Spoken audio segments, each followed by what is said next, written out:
that really to be a shaliach of Hashem, to be a shaliach of the Rebbe, to be a shaliach of bringing Mashiach, is really to show up for opportunities. There's also something to say for that. To really be mindful of hashgacha pratit. But again, that doesn't mean that you're saying yes to every opportunity. Sometimes showing up means like take the opportunity seriously and know that it's sent by God.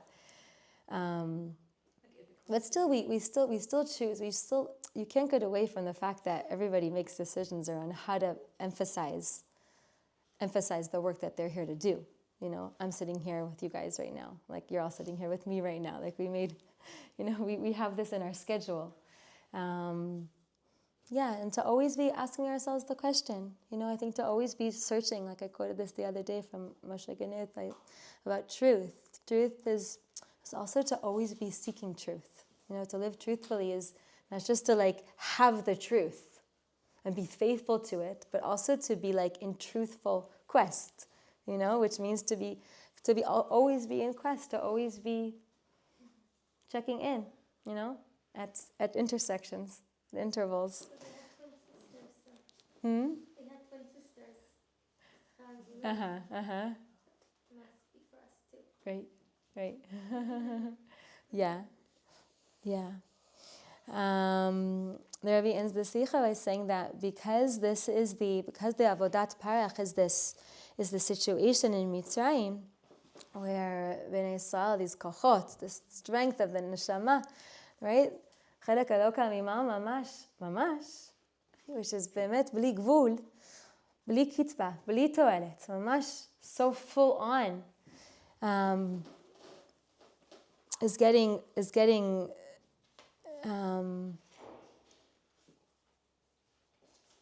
what's the word? Like usurped, but I don't remember the word that I used before. Compromised, right?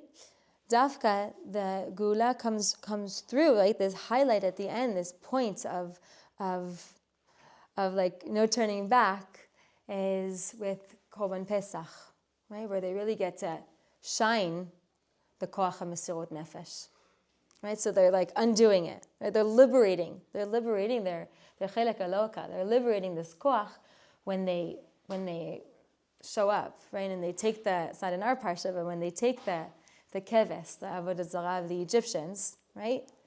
And they slaughter it in front of everybody's eyes after holding it at their bedpost for a few days in preparation, right? That's taking that redeeming, right? That's them redeeming this godly spark and putting it back where it belongs. And then, of course, going out of Egypt, and the mission continues to continue redeeming and continue manifesting our kochot. And as we said, like the to'elet, without to'elet, right, is l'shem shamayim. Right? We're doing the mitzvah not for ourselves, like we learned in Tanya the other day, right? The tzaddik, like the b'nei aliyah, the tzaddikim gemorim are called b'nei aliyah because of their elevated goal. Right? When they're serving Hashem, their pursuit is not for themselves, not even to quench their spiritual thirst, but rather to lasot chesed im kono, right? To do kindness for Hashem, do kindness for the Shekhinah, right? For the sake of Hashem, 100%. They're just channeling Hashem, down and up, right? The mitzvot, just to put them in the channel, to give to Hashem. And so this koach is also like, the more we tap into these nikudot of our neshamot, the more we're accessing geula. B'ezrat Hashem, geula pratit, geula klalit.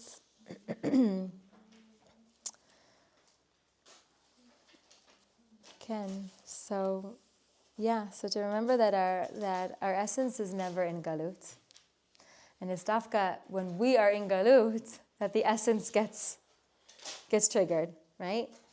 Meaning there's something about having our being in a compromised state that dafka can be a gateway to really going deep, right? Dafka, that moment is a gateway. And practically speaking as well, not only in terms of like going deep and being mindful and taking the moment to be with Hashem and reconnect in a new way, but also just practically by saying like, Oto yom, ki'ilu oto yom iganu, right? That realization, and then the awareness that, okay, so if I'm here, it's with an intention, right? It's for a reason. And all these pieces together, B'ezrat Hashem, give us that lift so we can, for ourselves and for all the others that we're going to, intersect with. B'ezrat Hashem.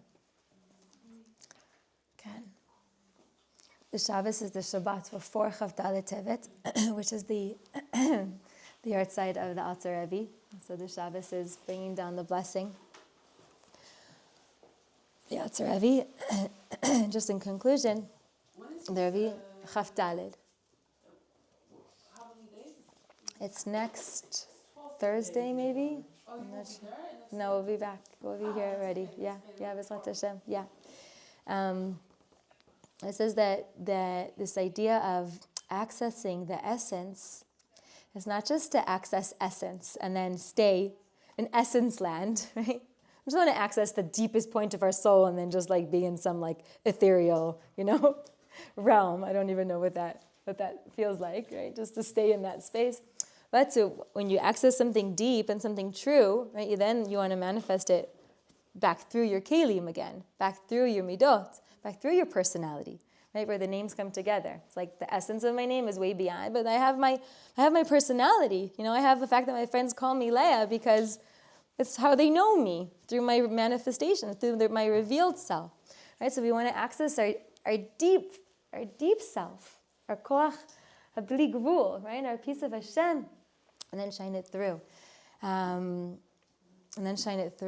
And we get the Torah coming up in a few weeks. We get the Torah, and then now be'emet we have the kelim to be able to really manifest the Torah through. And so the Rebbe says that this Shabbos Shemot, we're blessing the koach for Chav Dalet Tevet, and all that light is coming through, along with the drum roll, guitar roll, is that this is really what the Alter Rebbe is doing for us in this Torah of bringing us into such depth, right? Such deep places around coming to learn, coming to know Hashem, coming to know ourselves, coming to know the work.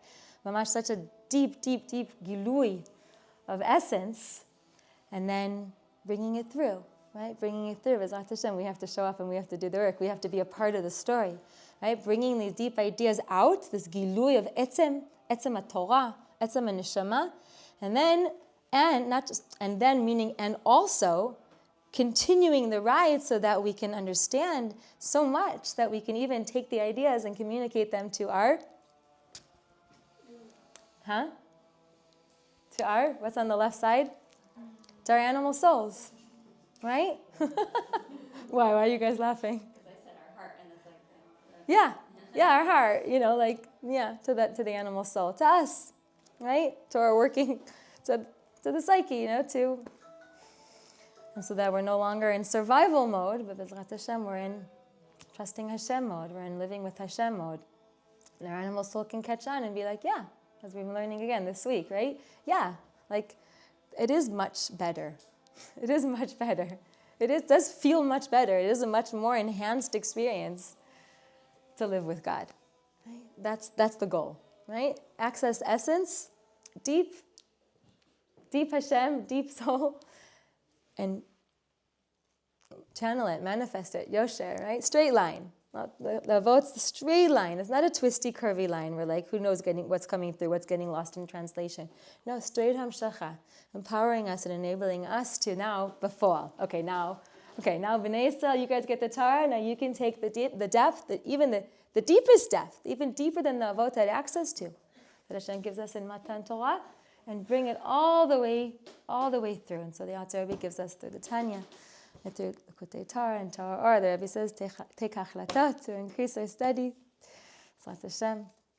And then we have to, do the work. So thank you everybody for being here. God willing, next week, I'm coming back Tuesday. So B'ezrat Hashem, we'll forbearing about the Alter Rebbe. So, yeah, if anybody wants to write their name for me, you can. Do you want me to read this or just leave it there? I'll have to ask her. But also in personal level, like somebody's in a certain galut for maybe a month, somebody for 10 years, somebody for 20 years, somebody for 50 years, somebody forever. Like, how to know, like, what's required of us? Yeah, yeah. Yafa. I mean, there are,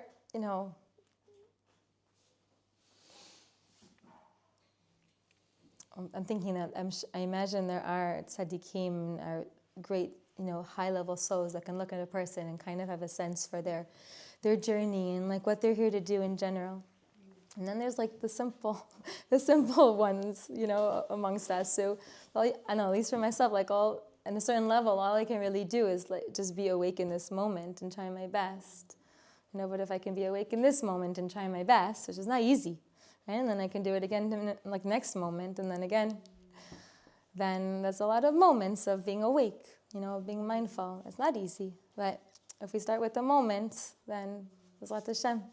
We won't find ourselves in Galut for 50 years, chas v'shalom.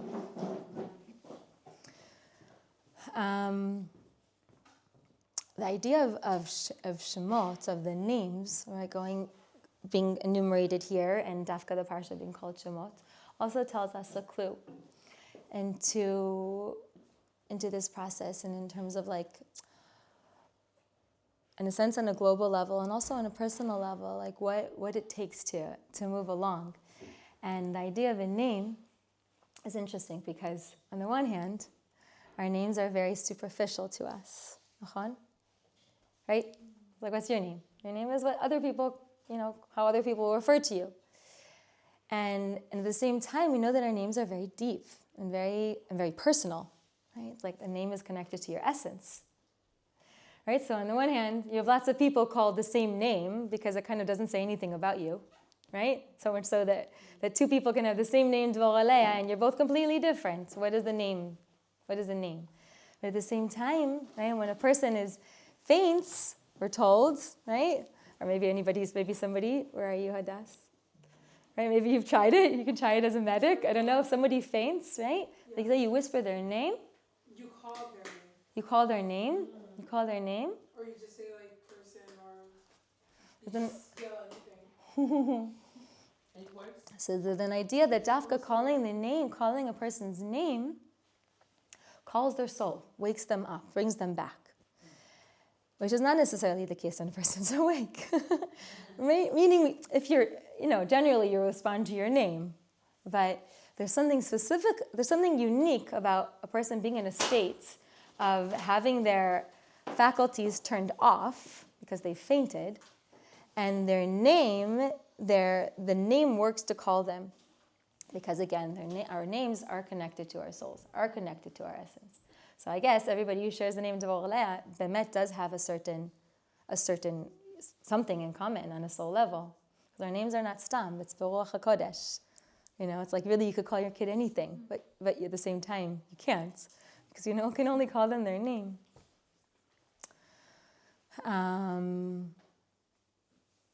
It's a powerful experience giving a name, right, Lauren?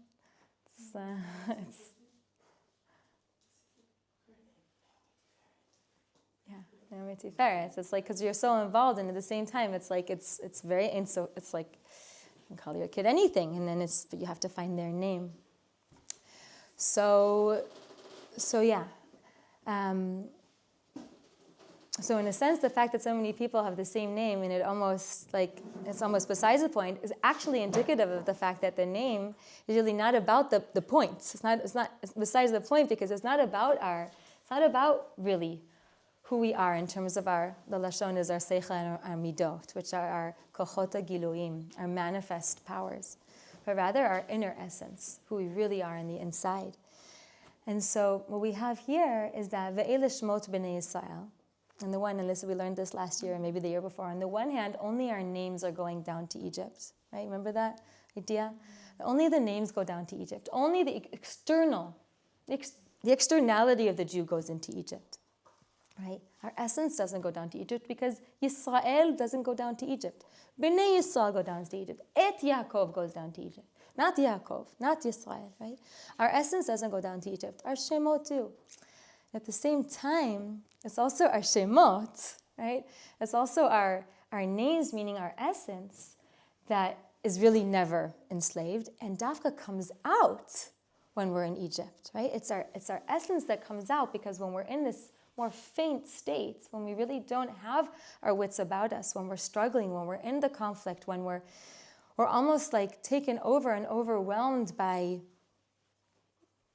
whatever is up, right? Whatever mitzarim are up, again, inside or outside, dafka then, our souls have the opportunity to shine, are actually getting called upon.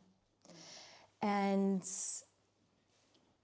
the Rebbe says that, I'm using the word no surprise, that like when we move from here, dafka to getting the Torah, right? The Torah is not given to the Avot. And the Torah is given to us as we go through this process, and we are mamshich, right? We actually become the critical mass. We become Bnei Israel to whom the Torah is given, right? We become the 600,000 souls that will draw down the 600,000 letters of the Torah, right? We are the people that Hashem gives the Torah to. And the Torah itself is a deeper dimension than the Avot actually experienced. Hashem gives us the Torah, and He's giving us the essence to us. I didn't realize that before I learned it today. That I just never thought about it. Because the Avot have a kesher to Torah and to mitzvot. But their access point is not as deep, is not as essential as that which Hashem bequeaths to us when we leave Galut and we, are riding the Geula. So it's our names, right? It's our names, it's our essence that come out in the challenging moments and the challenging experiences in Mitzrayim. Questions, comments?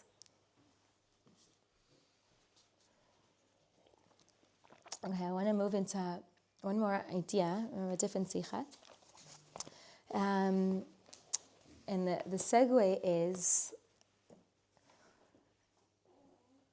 to go in and look at one aspect of Galut, riding on a nekuda from the Parsha. We're really focusing more on our experience, right? An individual experience. An aspect of Mitzrayim that we could be faced with or be up against. And everybody can think about, in what sense it resonates or in what sense they relate to this aspect of Mitzrayim. Okay. So it says in our Parsha that the Jewish people are enslaved, right? We're b'shiabud in Egypt. And we're the pasuk, v'yimareru et chayehem.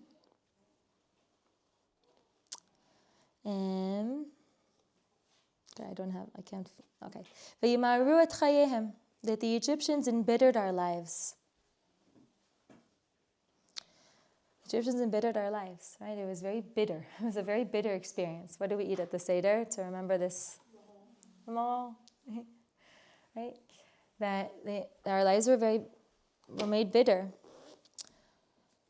And in addition to the literal meaning, there's also another way to understand this, that the Mitzrayim miriru et chayehem oruchaniyim shel bnei Israel. That the Egyptians embittered the spirituality, right? The chayim haruchanim, the spiritual. How do I translate this? Spiritual life. The chayim haruchanim, not just the physical life, but the spiritual life of the Jews in Egypt, right? So the pshat is that they embittered us physically, right? And there's another idea that they embittered our spiritual condition. How do they embitter our spiritual condition? By means of this work. And so, what is it? How do they manage to embitter our spiritual condition, our spiritual life? So the first thought might be, right, that by giving us so much physical hardship, right, by making it so hard for us physically, it's pretty distracting spiritually. So that's why the Rebbe says, you want to help somebody, first take care of their gashmiut and then give them ruchniut. Because if a person's struggling b'gashmiut, whatever that means, right, it's going to be very hard for them to be a kli for ruchaniut. So they embittered us physically, and the effect is that there's a spiritual, we're challenged spiritually because it's so hard. But the Rebbe says that Zedom must speak because the pasuk says v'yimaru et chayehem, and if it means chayehem aruchanim, right? If this word chayehem is ambiguous, they embitter their lives. The lives is ambiguous. It means physical and or spiritual, right? And spiritual. So they embitter their spiritual lives directly, not just by means of embittering their physical lives. They embitter their spiritual lives, right? Directly embitter their spiritual lives. So we're still left with the question, how so? So the Rambam talks about explains the idea of avodat parach, right? We know that we were given, the Egyptians made it hard for us with avodat parach. What does that mean? Was it that the female would do the male work and the male would do the female work, or is that something else? Yeah, I don't know if that's also a parish in these words or if that's something else. I can't remember. Shame. But I know that comes up in one of the Rashis that I don't remember if it's in these words. Ken. There's nothing of it. All that work for nothing. Nachon. Yefeh. So, avodah she'ein la kitzba ve'ein la to'elet. Jesse, how would you translate that? Yeah. It's for nothing. Yeah, exactly. Ein la kitzba ve'ein la to'elet. So in the Hagot Maimoniot, right, the Rambam is explained that basically work that doesn't have, we're going to explain more what it means, these two lashonot, that don't have ketzev or toelet, is a recipe for embitterment, also spiritually. And now Dafka, we're talking spiritually. Okay, so obviously it sucks, right? It's horrible. Right? But what does this mean in terms of the spiritual experience of work that doesn't have kitzpah and doesn't have to'elet?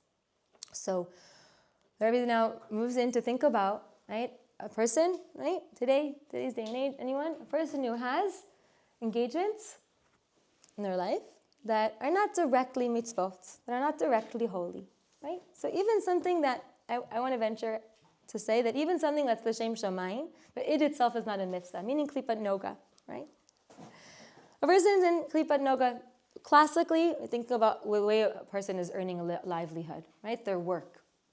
But again, leave your minds open to think about anything that is a physical pursuit, a material pursuit that's necessary to be alive, to be a Jew, right? To serve Hashem, ultimately. But still, in and of itself is a physical engagement. It's not a mitzvah in and of itself. Everybody understand? Right? So the way it works is that such pursuits, such engagements, are meant to have a ketzev, are meant to have kitzbah in two senses. Number one, don't work 24/7. I'm just going to stay with working because it's just the easiest example, right? We don't work 24/7. Why not? Why is it halachically prohibited to work 24/7? Because what does a man have, a woman as well, but what does a man have to do in addition to working and earning a living? Learn Torah. He has to learn Torah. I mean, other things as well, but again, just things simple, general, right? He has to learn Torah. He can't he can't work 24/7. So imagine working, right? Bli kitzbah. Another way that this could be too much, right? Is if a person is working and they're applying all of their consciousness, right? Which is another idea that comes up a lot. We apply ourselves, right? Do we become obsessed with the stuff that's a mean to an end? We can't, because it means that we've forgotten. It means that we're losing. It means that we're losing our connection, right? So even if, let's just think another practical example, that's maybe closer to home. I don't know. I'm sure a lot of us work. Some people don't. In any case, right? Shopping for clothes. Right? You're shopping for clothes because for your shlichut, right? You need to have nice clothes. I used to wear, bemet, I'm not joking, Every single day. yeah, for months, for a whole season. I would wear the same thing every day. It makes my life easy. And it's comfortable, whatever, right? But I stopped doing that when I started teaching because maybe it's a bit weird. My kids tell me it's weird. I don't know. What? Being sarcastic and saying, thank God you have kids. Mm-hmm. Yeah, so I don't, okay, so I have to shop. Huh? Not A really. really day? No. Anybody else taking notes? I do think about it for the video. It's like, did I wear this last Tuesday night? But anyhow. No, so everybody in their own way, right? You have to show up in whatever capacity based on your shlichut, based on what you're doing, right? So you need to shop. Okay, maybe you're a foodie, right? And so you take the food that you cook seriously and you want it to be delicious. Okay, so these are all pursuits that are not directly kedusha, but they're klipat noga. So the question is, to what extent am I engaged, right? So there's, to what extent, how much time am I dedicating to this occupation, and how much of me, right? What extent am I engaged in it? Even the time that I am engaged, right? Am I in it completely? Is it obsessive? Is it preoccupying my entire experience, my entire consciousness? Or is there a significant part of me, right? My soul, my head and my heart that continue to be one step above, right? Like we learned about Yaakov, the whole time he was by Lavan, he was saying Tehillim, the rocks, right? Lauren, the rocks around his head. The whole time he was by Lavan, he was saying Tehillim all the time. So his hands are doing the work, right? There's the story. Who can tell me the details, right? I've seen a Jew in, I've seen a chassid's feet in galoshes, but not the head. Okay, can't give over the story, but Sedom. So, Tov. And To'elet is, why am I, so Kitzvah has these 2 points that we just described, and the To'elet is that, for what purpose, right? They made us work for no reason. For no reason. There's no To'elet, quicksand, it's going to disappear. What is the To'elet? Why do we pursue a job, earning a living, buying clothes, making yummy food for our family? Why? For Hashem, Lachon, to make a kli. Right? The Lashon is that 6 days we work, because that Hashem wants us to make a kli, but it's only a kli. And the bracha is from Hashem. The kli we provide, that's whatever we put in, and the bracha comes from Hashem. So when there is no kitzvah, when the work does not follow, when we're subjecting ourselves to avodat parach, because there's no kitzvah, there will also be no to'elet, because it's not a kli for bracha. So, and this is bitter for the soul. It's bitter for the soul for a very remarkable reason. Because the Rebbe says that how can a person how is it possible even that we can be so crazily invested in our work, right? Or crazily obsessed with whatever materialistic things we're given over to, meaning in the avodat parach mentality, right? Because we have souls, and our souls are a piece of God. In other words, the soul has the capacity to go me'alu me'evel. The soul has the capacity to be bli kitzvah u bli to'elet, meaning the soul can give its life over to God, can be moser nefesh. Bli kitzvah, not like, oh, I'll bow down, but I won't mean it in my heart, right? But I won't not bow down, even though I don't mean it in my heart. No, I won't bow down at all, even if I don't mean it in my heart, right? In other words, there's no budget, right? There's no kitzvah, there's no, anybody have a better English word for me? It's almost like a nuance, like there's no compromise, there's no... Ken, yeah, exactly. It's full on. Right? The soul gives itself fully over to Hashem. Can, wants to, will, right? If put to the test, and again, put to the test is also, like we were saying, Abigail, in the moment, right? Like, how am I showing up right now? And bli to'elet it's not for me. But the soul's voice, the soul's inclination is to be in service, bli to'elet, not for self-serving purposes, but completely lishma. So this is the power of the soul, right? To be in service of Hashem, bli kitzvah, bli to'elet. What happens? Why is it such an embitterment of the chayim ruchanim when we show up to the non-kadosh stuff, right? Bli kitzvah, bli to'elet, because we're usurping the power of the soul. It's only the godly soul that can act that way. That can manifest itself that way. right? So we're usurping the power of the soul and expending it, right, in these contrary ways. That's the embitterment of the soul. And the Rebbe continues and says that it also can be more fine, bidakut. It also can be the same kind of misappropriating the soul's powers in a more refined kind of way, and it's very profound, that everybody has a shlichut, right? And classically, generally speaking, right, there's two sort of prototypes, right? You're either this kind of Jew or you're this kind of Jew. Either you're the Yisachar kind of Jew or you're the Zvulun kind of Jew. The Yisachar Jew is learning Torah, right? That's what his soul is here to do. The Zvulun Jew, his soul is here to, right? Which basically means to do mitzvot, to give tzedakah. That's what that means in terms of Avodat Hashem, right? You're working, it means that you're making money. Yeah, exactly.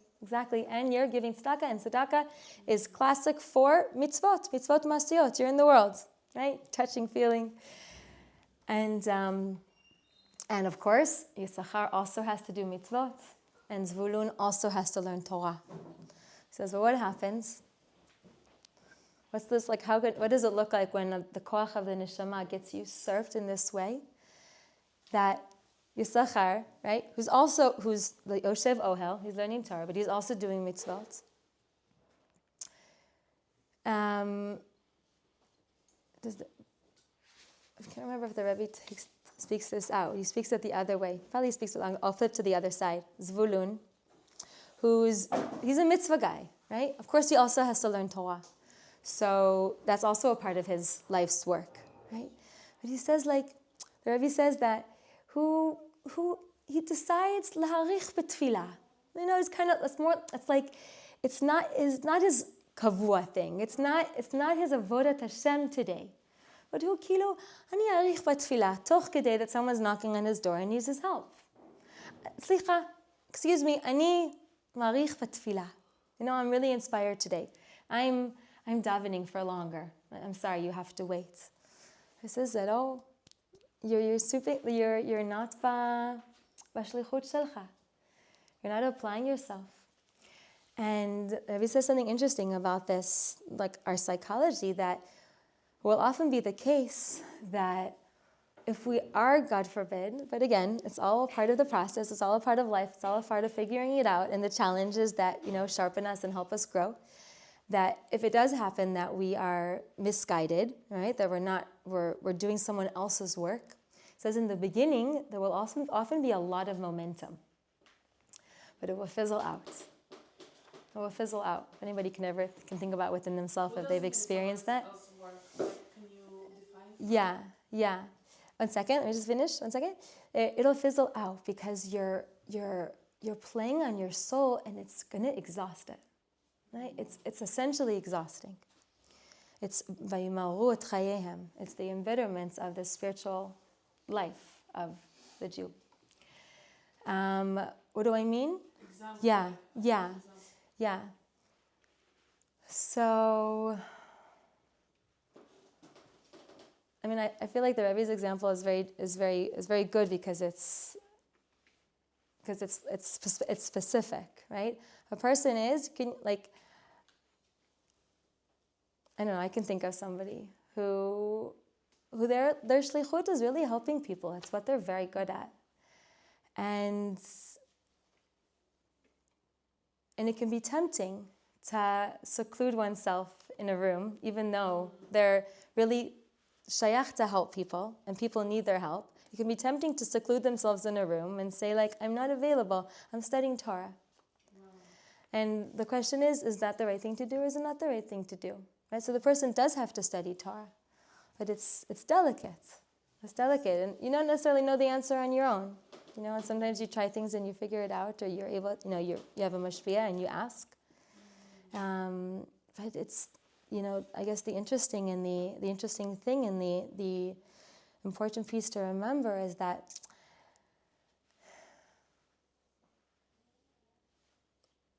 our souls are here for a reason.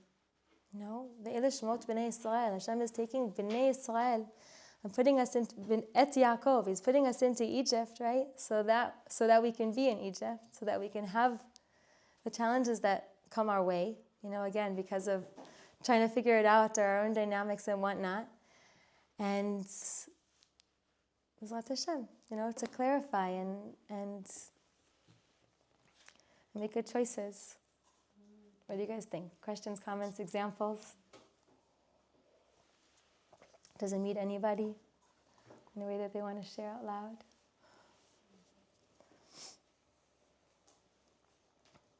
Can I ask something? It's not so related, but Mm-hmm. what about women? Do women have a place of either Issachar or Zvulun?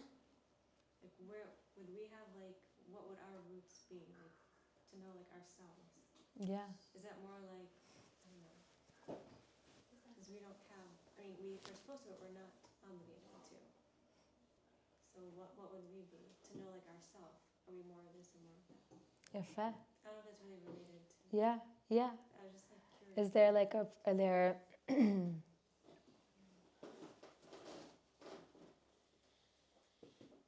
It's interesting. I'm thinking also about how like the Rebbe's really in encouraging everybody to spread the well springs of Chassidut, right? He's really given us all a certain collective joint mission where we all have opportunity. And so there's something that there's an equalizing mission, if you will, right?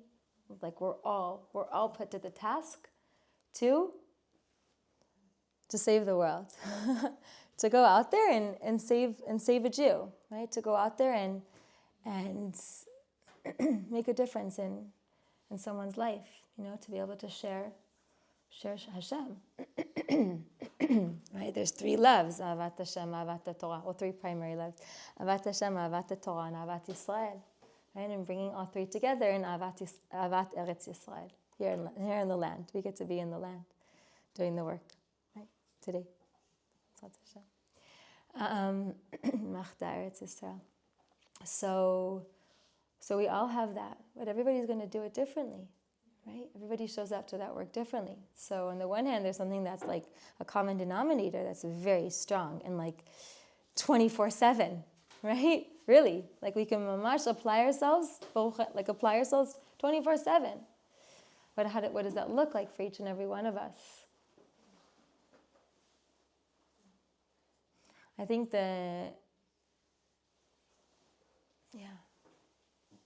to me, the Yisachar and Zvulun, what if I were to use other words instead of saying studying Torah or doing mitzvot, I would say inner work versus outer work.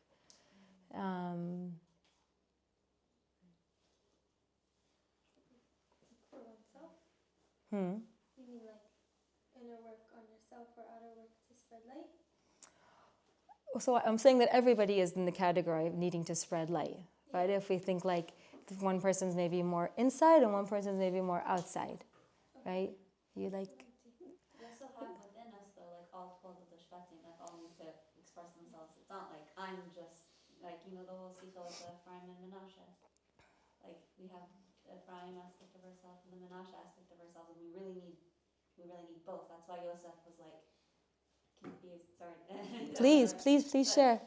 Yosef said to Yaakov, why are you switching them? If Yosef was a tzaddik, and what was he really saying there? And what was Yaakov saying? Because Ephraim represented going into galut and transforming the darkness into light, and Menashe was my father's yearning for my father's home, Geulah essentially. And from each of their perspectives, the missions, what's more important, to live with Geulah or to be in galut and to do that work? We really need both. Can't do one without Right. the other. Right. It's not a sucker stew or a Jew, especially nowadays when we're closest to Mashiach, we have smaller sparks. We're gonna have more intersections. I love the word intersections. I love that. I love that idea, the intersections, and also you're making me think. So this week's parsha is Shemot. Shemot. which means that we're beginning a new sefer. You guys know each other? Jesse, Chayamushka? I just want to make sure that I can see Abigail. Maybe a tiny, tiny bit. Even closer, and I don't know. Let's see. Okay, yeah.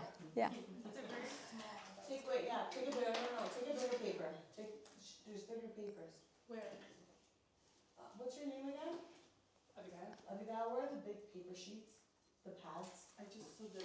It's there. Yeah, I don't know if I have a big one. Yeah, that's better for you. Oh, Because this cool. class is important, so it's a good class. You need a bigger paper. Lauren's got your back. Oh, actually, it's right at the back. Yeah, perfect. Okay, so as we move into Sefer Shemot, we're moving into Sefer Geula. As we know, each of the 5 books of Moses, Hamishah Chemshei Torah, all have alternate names, right? So Sefer Bereshit is called Sefer HaYashar, the book of the straight. And Sefer Shemot is called Sefer Geula. So Sefer Geula, right, is really what this Sefer is about. Now, that doesn't mean that it begins with redemption. It begins with the story of our Galut. It begins with Galut because you can't have Geula if you don't have Galut. Thank you. If you don't have Galut.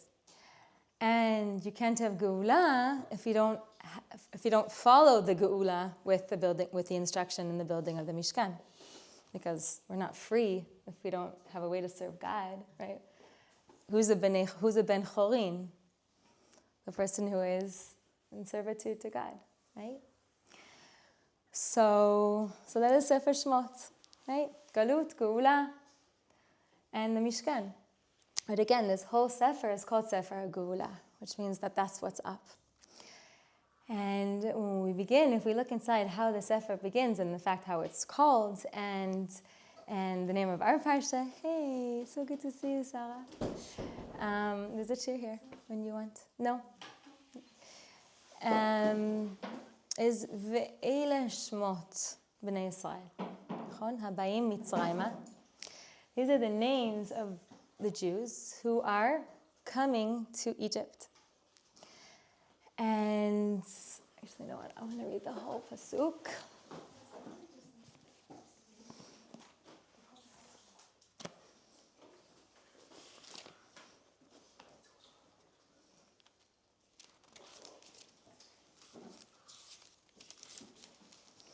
ואלה שמות בני ישראל הבאים מצרימה, את יעקב, איש וביתו באו. These are the names of the sons of Yisrael, of Israel, that are coming to Egypt. Et Yaakov, Ish ubeito ba'u, man and his household came. And then we have enumerated all the names of, well, not but the names of the tribes.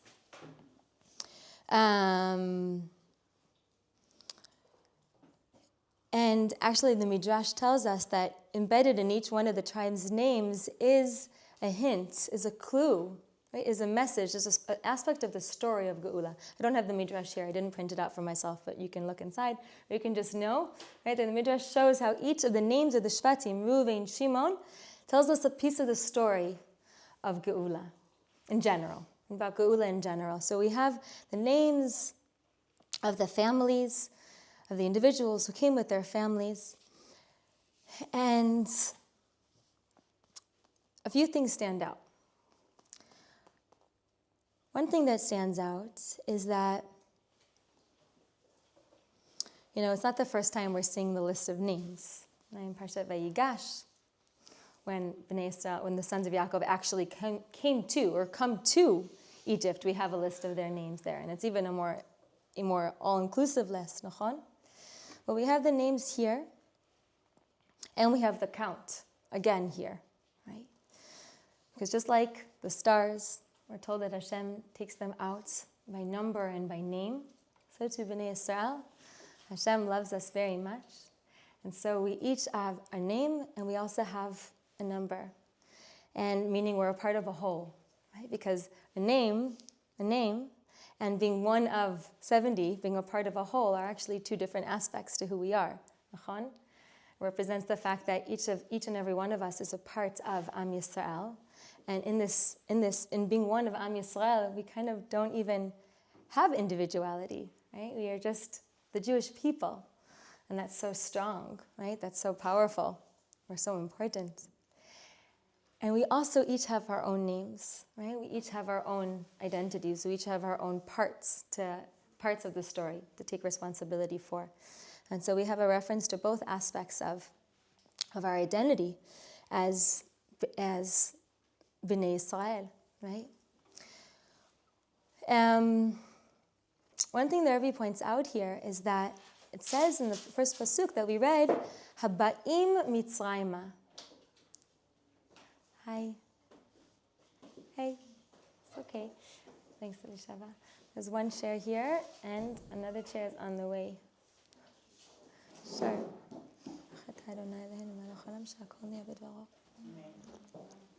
The pasuk says, "Haba'im Mitzrayma," who are coming to Egypt.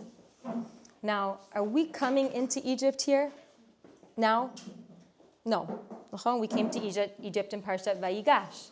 We came into Egypt a while ago, many years ago, because at this point, when Sefer Shemot opens, right, all of Yaakov has passed away, and all of the sons of Yaakov have passed away.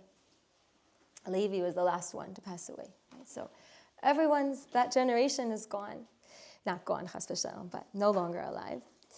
And as the pasuk tells us, Vayamat Yosef v'chol achav v'chol hador hahu. So why does the pasuk tell us, Haba'im Mitzrayma, right? As if we're coming to Egypt now. So who's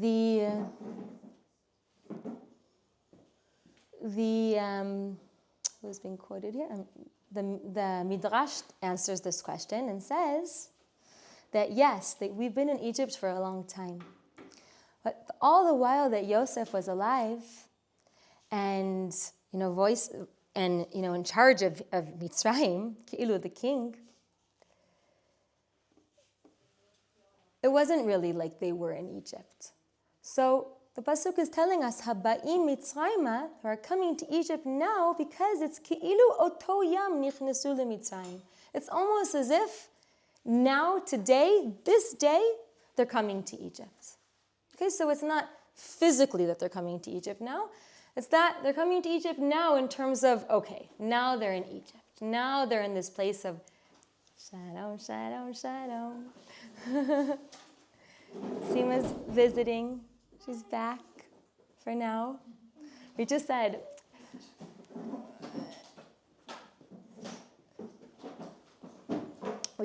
that when we open up Sefer Shemot, and we have an accounting of the sons of Yaakov who are here in Egypt, and we have the unfolding of the story of Galut Mitzrayim, of course, to bring us into Geulat Mitzrayim, the pasuk says, Haba'im Mitzrayim, as if we're coming now. But we came a long time ago, right? Why does it say coming now? Because it's as if they're coming in now. Because really, so long as Yosef and his brothers were alive, they weren't, for all practical purposes, they weren't in Egypt. They were in Goshen, right? Yosef was never in Galut. We know that. We spoke about that last week, right? And so the brothers, under his influence, also weren't really in Mitzrayim. But now it's as if they're coming in, right? So now that I see you, now you're in Israel. Abayim, now you've come to Nachlaot. L'chaim. I feel like if you just left class like that, there's enough to think about? yeah. Can. Wherever you go, you can make your own geula. Wow, yafeh. And in this case, they're making their own galut, right? Now they're stepping into galut. So, the Rebbe says, what are we meant to learn from this idea that it's ki'ilu oto yom. Ki'ilu oto yom, that's the lashon, I was just double checking. Nichnesu Mitzrayim. What are we meant to learn to that? And he says, specifically, what are we meant to learn from this idea that the initiation, that the phenomenon of galut is like chancing upon us so all of a sudden. Like Mamasha wasn't the case before. What are we meant to learn from that specifically when the Rebbe says we've been in Galut for so long and we're at the brink of Geula? What is this idea of Ki'ilu Oto Yom Nichnasnu LeMitzrayim? You guys get the question? Okay, the idea about the sons of Yaakov is pretty simple because we can appreciate that Be'emet they're starting their story in Egypt now. But can we take this? Can we learn a lesson from this midrash, from this phenomenon of having been in Egypt, and yet there's something new about it today, right? That can inform us around our process that we've been in Galut. But what does it mean? What does it mean to be in the headspace, to be in a realization of Ki'ilu Oto Yom Nichnasnu LeMitzrayim? So, to understand more and appreciate more about the lesson here, let's go back a second and think about the fact that Sefer Bereshit is called Sefer HaYashar, right? And this book is called Sefer Geula. So, again, it's called Sefer HaYashar because, why? So what does Yashar mean? I translated it earlier, but what does Yashar mean? Straight. Both. Yeah, Yafeh, all of the above. Everything everybody said is true. So, there he brings the idea that the mitzvot, in general, are called shenikru darchei hayosher v'haemet. Mitzvot are referred to as darkei hayosher. The mitzvot are the ways, right? The ways of straightness and truth. Come on in. Hi. What wasn't that starting at Galut? So, really the last of the tribes. Yeah, and the new king that arose. Right? It says in Pasuk Chet, Vayakam melech chadash al Mitzrayim asher lo yada et Yosef. Right? And Rashi asks, is it really a new king? Or just new king because he's got new ideas? Right? Right. Got new ideas. Exactly. He pretended he didn't know. Hi, Adara. No problem. So, Darkei Yosher v'ha'emet. Kamo shekatuv.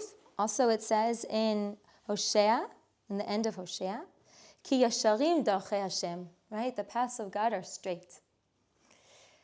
And so, what's the connection? That the Avot, what do we have in Sefer Bereshit primarily? We're living with the Avot, right? We don't have mitzvot yet in Bereshit. We get mitzvot once Hashem gives us the Torah, and there's like some preludes, like Moshe, teaches us about Shabbat at Mara, and like there's a few preludes too that are already like mitzvot, but really Matan Torah. We have the stories of the Avot in Sefer Bereshit. And living with the Avot, the Avot being alive, the fact that the Avot are living, right, with themselves, the world is experiencing the Avot, the stage is being set for Bnei Yisrael, to their children, their descendants, to be able to keep the mitzvot. Because we think about the Avot, right? What do we always say? The Avot are, you have to know what's in my mind, we're playing the game, but in Tanya it comes up a lot that the Avot are called a term that represents their tzidkut, but it's a specific term representing what it means to be kadosh. You want to guess? Hein hem ha mer, hamel kava, right? The Avot are referred to as chariots. They were pure channels of godliness. To be a pure channel means to be a straight line, right? They themselves are these conduits, right? Absolute conduits, channeling godliness through to the children, right? To us, to the world, into the world. When the Avot are alive, they are conduits for God 100%. And that koach, their presence, their work, their lives, their stories, right? This is setting the stage and this is empowering. I don't know your name. Yeah? Dora Leah, hi. I don't know your name either. Sarah.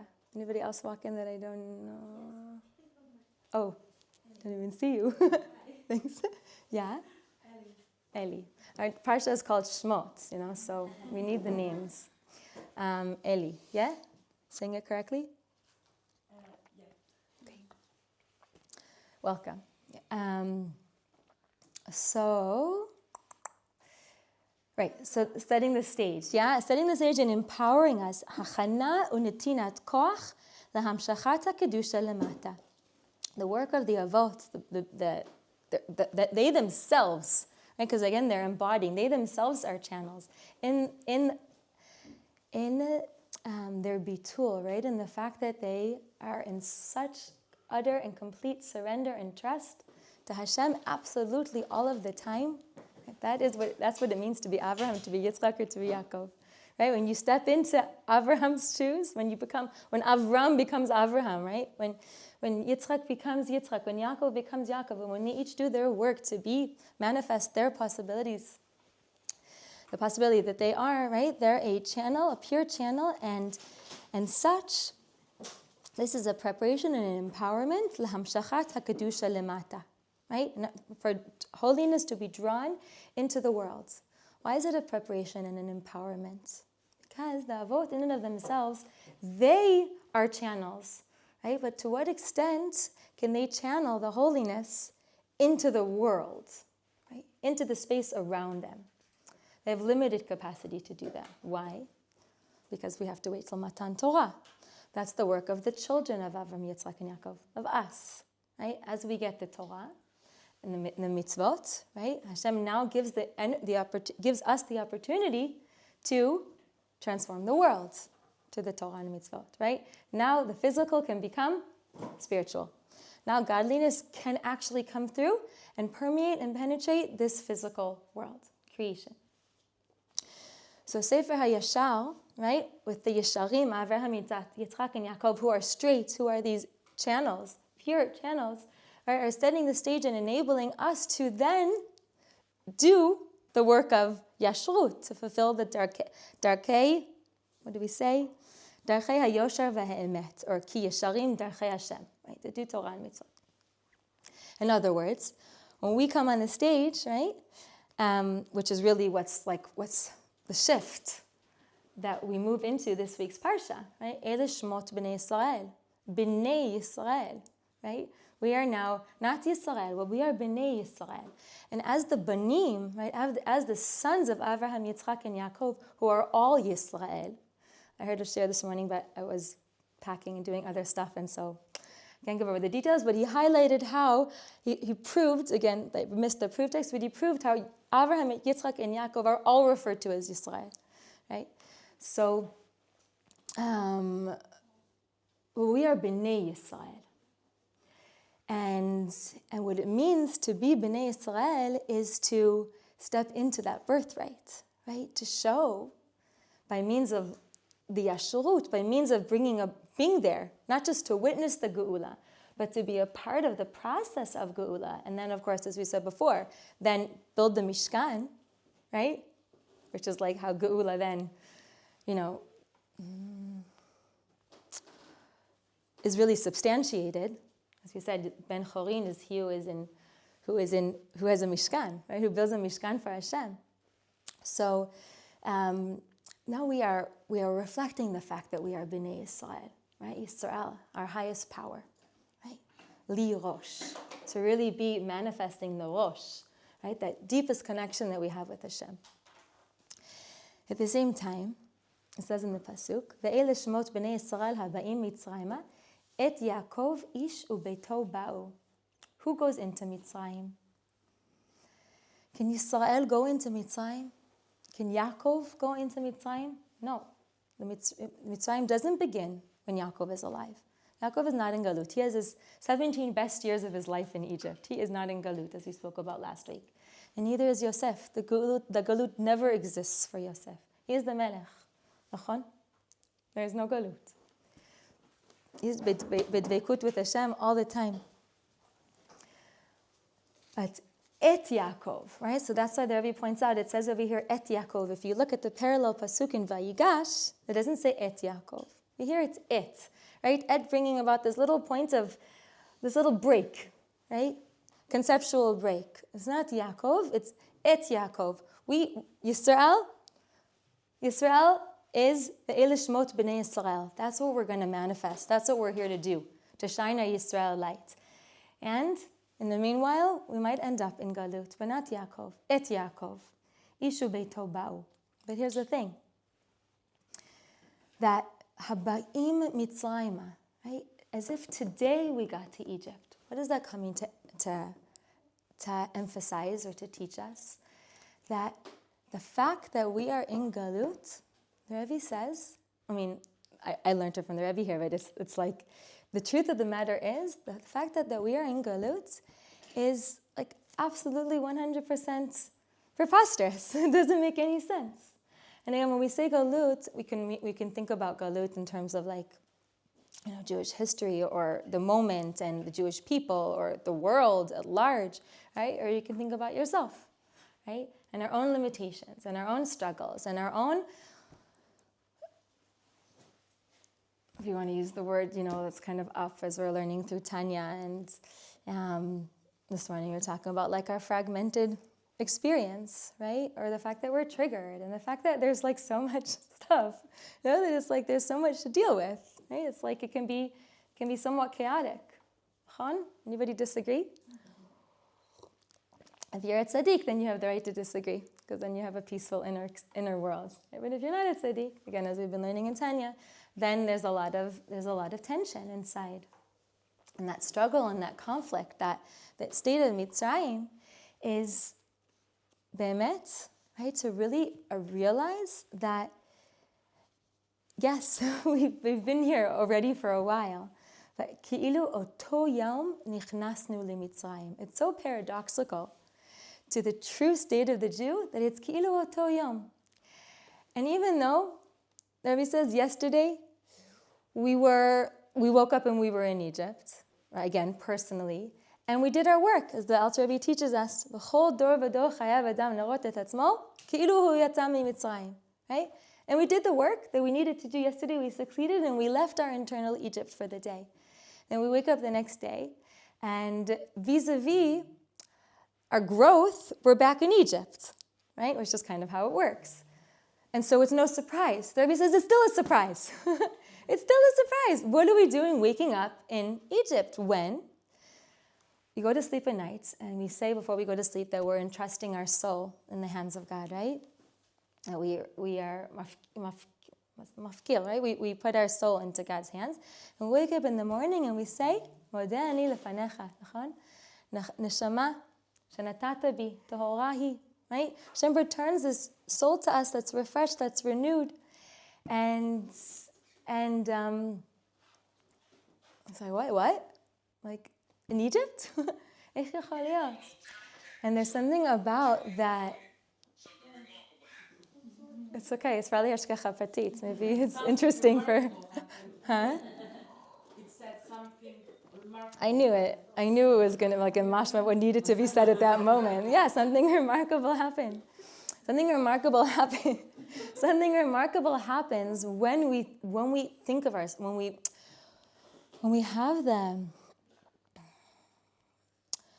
perspective, when we have this perspective on our potential, on our essence, on reality, right? That this phenomenon of galut is really not the default state of the Jew. It's not. It's wild, and yet, it's the experience, right? So when we realize that it's crazy to be in galut. It's so crazy because I'm in galut again for the first time, right? It's like that's the sense about it. It's not like we get used to it. Not that we get used to it. I think that's also what the Rebbe is pointing out here. That in fact there's a conversation between Moshe and Hashem. But I don't remember I don't want to forget where I left off. But anyhow, I kind of already did. Let's see what happens. This is also from the Sikha that Moshe Rabbeinu and Hashem tells Moshe in our parsha also. There's a lot that happens in our parsha. It's like we move very quickly along, So Hashem tells Moshe that he's going to be the shaliach, he's going to be the redeemer. And Moshe's like, the people are not going to believe me. I need a sign.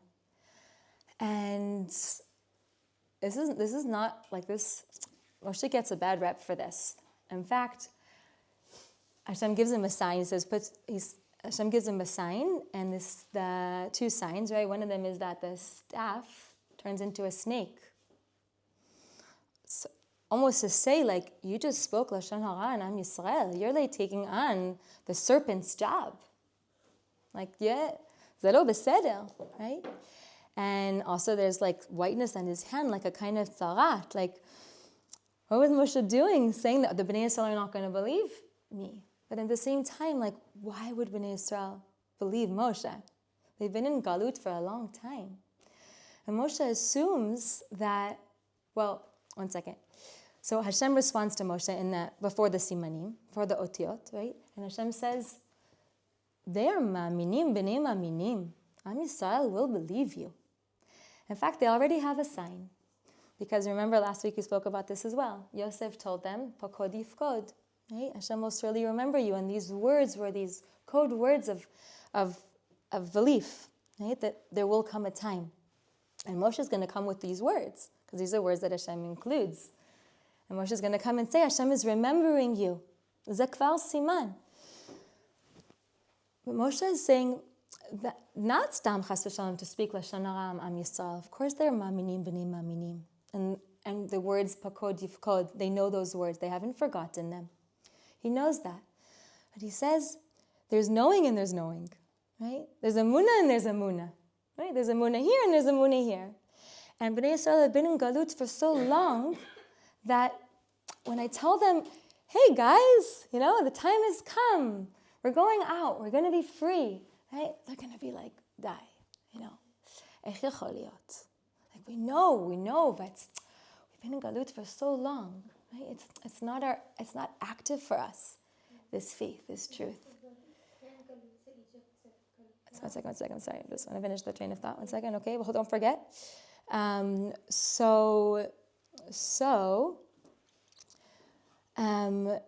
the point is that Moshe made a mistake.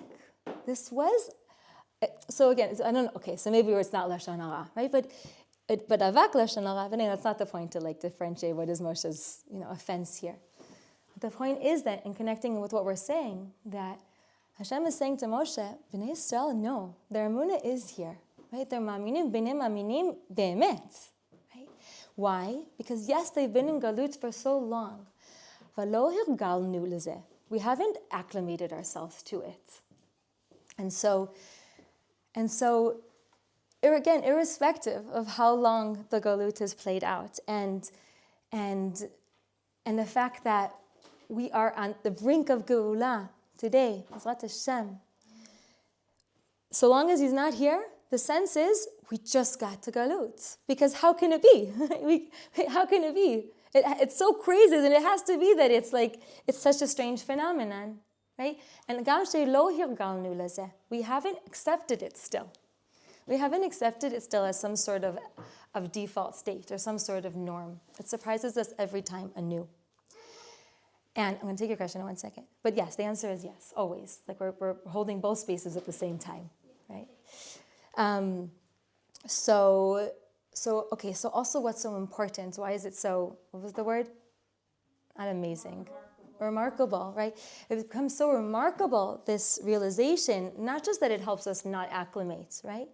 But also because when we know that it's true, that it's the most wild phenomenon ever, right? No one else could have dreamed it up. That's why we call it a dream. I mean, that's maybe not why we call it a dream, but when it will pass, that was a dream, right? Because for many reasons. But anyhow, it's just wild.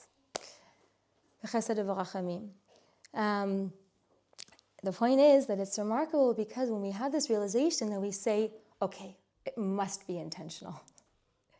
It's so wild and unexpected, it's obviously intentional. And so if I'm in galut now, harega igati, right? Harega bati. Why? It's because there's geula to manifest in this moment.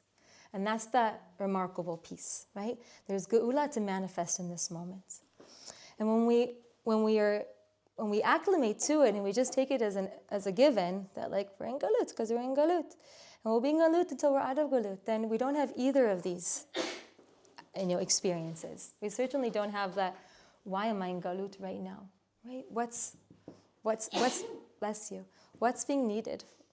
What's needed? Right? What's being asked of me in this moment that I'm finding myself in this situation, that I'm up against some challenge, again, inner challenge, external challenge, whatever it is, that's our mitzvah. Questions, comments?